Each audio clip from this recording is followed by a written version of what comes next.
नमस्कार मित्रांनो, DIT चॅनलमध्ये आपले सर्वांचे स्वागत आणि माझ्याकडून सर्वांना 79व्या स्वातंत्र्य दिनाच्या शुभेच्छा।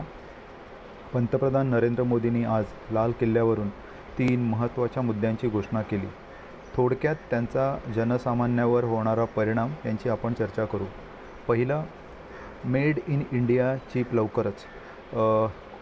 Exactly made in India chip म्हणजे काय आहे, तर सध्या एवढं लक्षात घ्या, इलेक्ट्रॉनिक उत्पादनामध्ये आपल्याला सेमीकंडक्टरची गरज लागते। सेमीकंडक्टर म्हणजे एक चिप असते आणि ह्या उत्पादनात आजच्या तारखेला तैवान आघाडीवर आहे।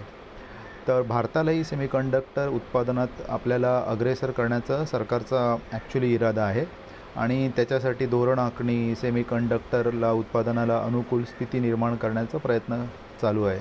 तर आज 79व्या स्वातंत्र्यदिनी लाल किल्ल्यावरून त्यांनी देशाला संबोधित करताना सांगितलं आहे की 50 वर्षापूर्वी आपण जो सेमीकंडक्टरचा विचार सुरू केला होता, फॅक्टरी पण आपण टाकणार होतो आणि तुम्ही ऐकून हैराण व्हाल की आज जो सेमीकंडक्टर सगळ्या जगाची ताकद बनला आहे, तो 50 वर्षापूर्वी आपल्या फक्त फाईलमध्येच अडकून आहे।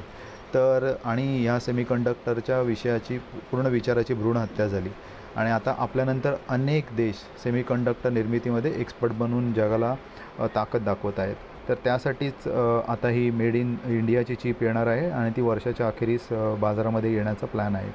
त्यानंतर दुसरी गोष्ट म्हणजे नागरिकांची दिवाळी होणार गोड। तर ह्याचं मीनिंग असं आहे की यंदा दिवाळीत आपल्याला GSTमध्ये सुधारणा करण्यात येणार असल्याची मोठी घोषणा केली आहे। त्यामुळे आपल्यासारख्या सामान्य लोकांना जो प्रत्येक प्रोडक्टवर GST भरावा लागतो, तो कर कमी भरावा लागेल आणि महागाई कमी होण्याची आशंका आहे। आणि तिसरी गोष्ट म्हणजे आता भारत रोजगार योजना।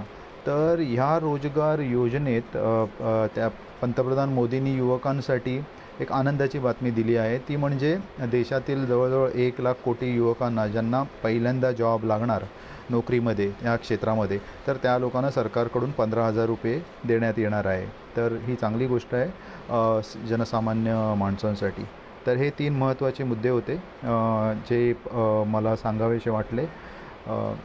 धन्यवाद आणि चॅनलला जरूर शेअर, लाईक आणि सबस्क्राईब करा।